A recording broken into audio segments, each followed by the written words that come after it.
So to solve for this, we need to get rid of the imaginary denominator by multiplying the numerator and the denominator by the conjugate of the denominator.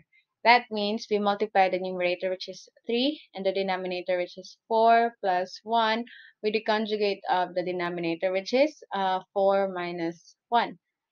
So we multiply this. For the numerator, we will get 3 times 4, that's going to be 12, minus 3 times I, that's going to be 3i. And the denominator, we have 4 times 4, that's 16, multiplied by, 4 multiplied by negative I is negative 4i, and then I times 4, it's positive 4i, and then negative I multiplied by positive I, it's going to be negative I squared. So as you can see, this will be cancelled because that is equivalent